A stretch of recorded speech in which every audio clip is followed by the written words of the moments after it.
What's going on, guys? Welcome back to the channel. Appreciate you guys tuning in for another video. It's time for another tournament already. We got another tournament week upon us, and we made it. Man, we've been traveling a lot here in the last 3 days. So we've officially traveled Interstate 75 from Orlando at ICAST Friday afternoon all the way to Detroit. So we are here at the Detroit River for the last invitational of the year. So this is Sunday evening. So over Friday afternoon, we stopped at home Saturday.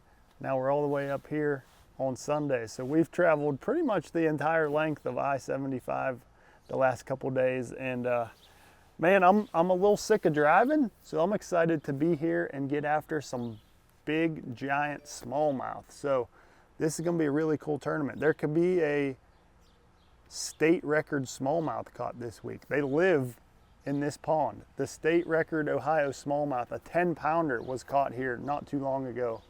Actually, I think it was caught in Canada, wasn't it? So it didn't count. I don't know, I forget. But there was a 10-pound smallmouth caught here not too long ago. So this is a place that's pretty special, and I'm excited about it. So I'm gonna kind of walk you guys through my last minute prep. You know, practice starts bright and early in the morning. I got a little bit of tackle to finish up, get things dialed in, and then get some sleep, and hopefully find some big old smallmouth tomorrow. So let's jump in. Let's talk all about the Detroit River Invitational Tournament.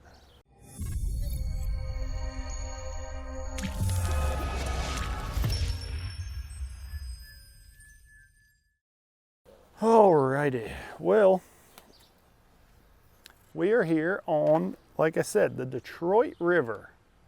So it's kind of cool that we get to launch actually in the river. So you could go to Erie or you can go to St. Clair. You know, you got your choice. You could go right and go out into Erie, go left, go up the Detroit River into St. Clair. So the playing field here is huge. Probably the biggest playing field that we've been on this year. And I really like that. You know, I like fisheries where, you know, you can explore, you can find something all to yourself, and that's what we're gonna have here. So, you know, for me, I'm an Erie guy, grew up fishing Erie all the time, so I'm gonna give Erie its due diligence. I'm gonna try and make Erie work. You know, historically here lately, St. Clair has been the place to be. So I'm gonna try to really figure out Erie first. That's gonna be my priority in the first day and a half, 2 days of practice. Just kind of see how things are going, and then maybe make the adjustment and go up to St. Clair if I need to. But, you know, I prefer Erie because generally they're related to a piece of structure. So like Erie, nope, nothing's rigged on that. What is all that noise?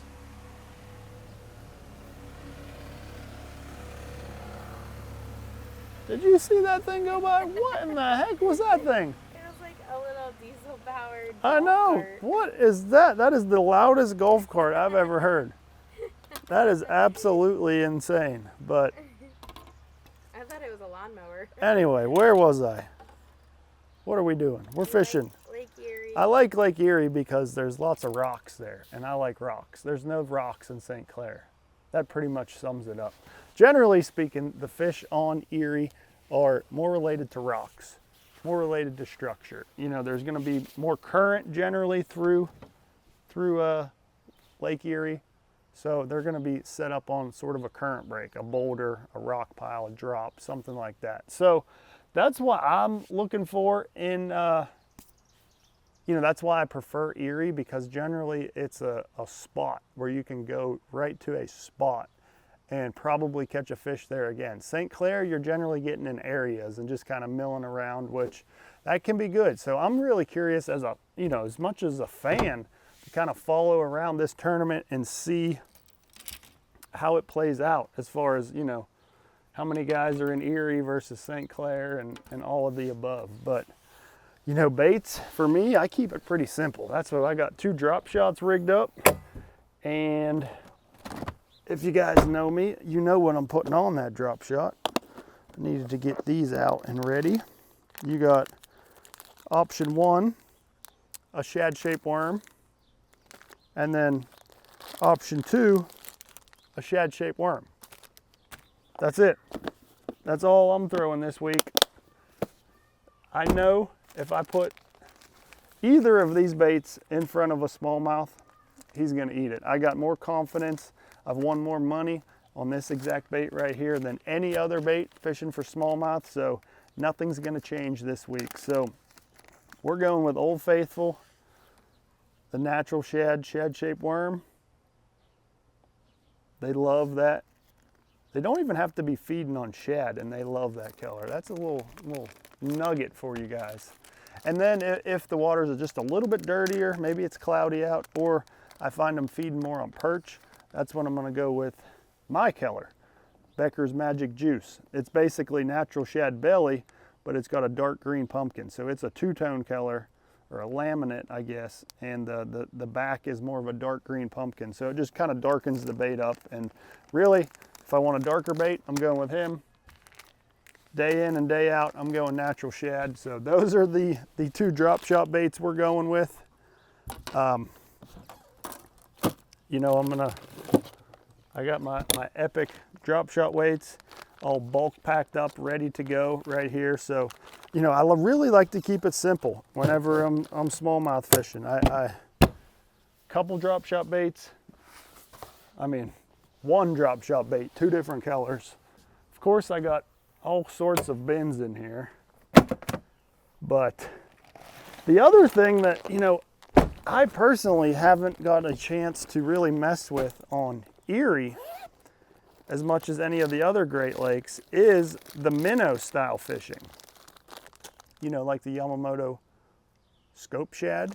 I really haven't got to throw that much after Great Lakes smallmouth, and I'm excited because we have all of the same colors that I like in the shad shape available in this guy right here. So here's a Becker's Magic Juice, the same color in a little scope shad. So I'm excited to try him. I've never thrown him over or for some Lake Erie smallmouth. So this is gonna be a first for me tomorrow. And we just got him on a 1/4 ounce ball head. Let's rig him up there like so. I like to rig up my minnows kind of the night before I'm gonna use them, if possible, because you get this super glue. You always gotta use super glue.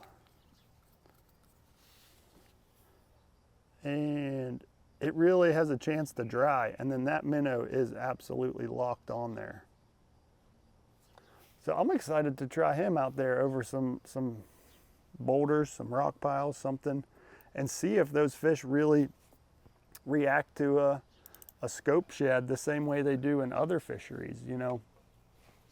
So, you know, that's more of a, I would say, a goby imitator color, and then of course I'm gonna have a shad imitating color as well, which I'm not really sure which color I wanna go with yet. You know, there's a few new colors available. We got obviously Old Faithful, Becker's Grape Juice, but I think we're gonna rig up one of those to start for sure, and then maybe a natural shad as well. I think that'll be the move. So, I mean, honestly, all 3 of these colors have natural shad in them as the base, or the back, or the belly.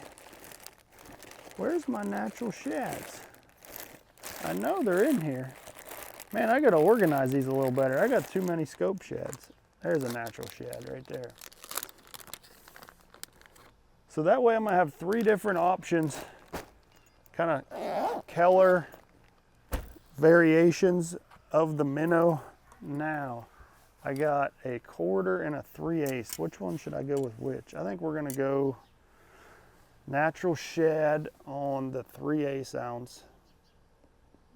Get him down a little bit deeper.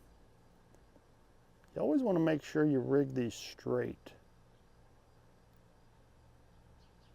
I'm very particular in getting these rigged up really straight. Get your super glue on there. Man, I put some garlic in with them and they are stanky. Whew. Well, we are just about rigged up and ready for a day on Lake Erie for day one of practice. So I'm excited to see what this fishery, you know, honestly, I haven't had a whole lot of experience on the western basin of Erie. A lot of my experience is more on the eastern basin or Erie, Pennsylvania, you know, but I'm an Erie guy at heart. So that's why I want to try and make it work. I've spent a few days out here out west, you know, out around the islands and Sandusky and stuff like that. But we actually had a tournament out of Sandusky in 2020, I think it was. And I actually ended up running all the way to St. Clair. But what's different about this one is we're able to fish in Canadian waters now. So Canada was off limits in 2020. So that's really where a lot of the good fishing goes down, is in the Canadian water. So that's kind of why I'm really going to spend some time in Erie. I'm curious to see the amount of pressure. You know, there was just a major tournament on St. Clair and they absolutely crushed them. So I feel like that's going to draw guys towards that, but you just never really know. As far as weather this week, the weather looks really good. So it looks like you'll be able to get around on Erie, get around on St. Clair, get around wherever you want pretty easily without a whole bunch of big waves and winds. So it's going to be an exciting week. There's going to be a lot of big smallmouth caught. But for me, you've seen it. I'm keeping it extremely simple. I got 3 minnows and 2 drop shots. And one of these 5 rods is going to get the job done here. So hopefully we find us a few big ones out on Erie tomorrow. Y'all stay tuned. The next video to drop on the channel on Thursday will be the pre-tournament talk with Ken Thompson. That's who we're rooming with here this week. Just us two this week. You know, it's hard to find a place to stay around here first up, so we can only find a little 2-bedroom house. And you know, Spencer wasn't able to make this tournament, so it's just Kenny and I rolling this week. Maybe we'll find a special guest. You'll have to tune in on Thursday and see. But other than that, appreciate you guys tuning in. As always, don't forget, hit that subscribe if you haven't already so you don't miss out on any future videos.